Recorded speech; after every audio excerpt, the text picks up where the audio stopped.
5:35 now. Wisconsin veterans are heading to the nation's capital this morning on the Badger Honor Flight. Our Shane Hogan is live at Dane County Regional Airport with what the veterans are expected to do in Washington, D.C. Shane, good morning to you.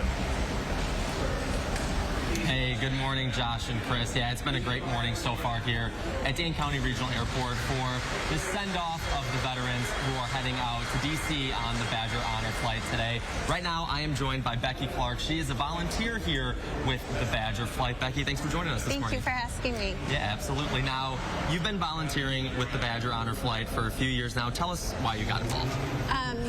10 years ago, I came to a welcome home for a family friend. She is a World War II nurse and experienced this, and I was moved.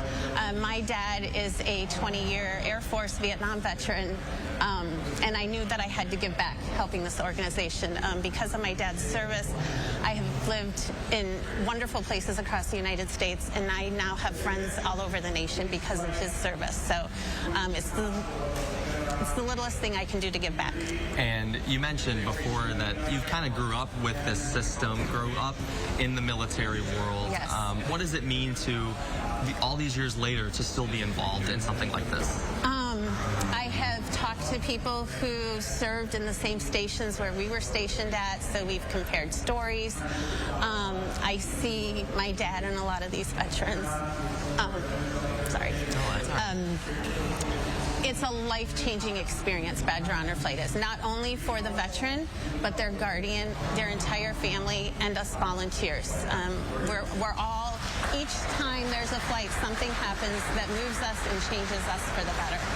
I've been here for an hour and I already feel that way. Right? I mean, it's really a special moving event. It is. What's your favorite part about it? My favorite part is the welcome home.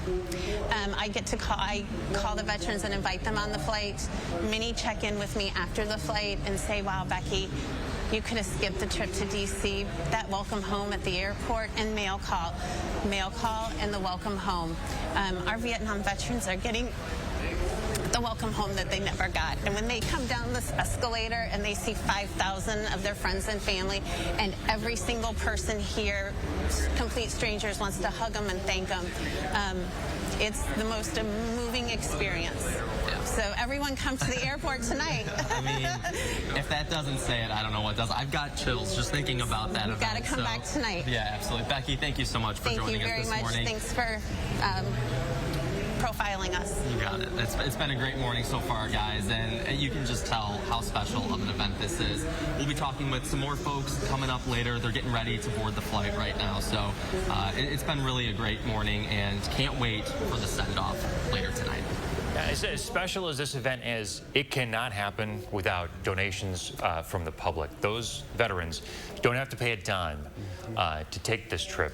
And that only happens because of the generosity of others. If you could help them out, I'm sure they'd really appreciate it. Shane Hogan, thank you so much. And we'll check in with you coming up here in about 30 minutes.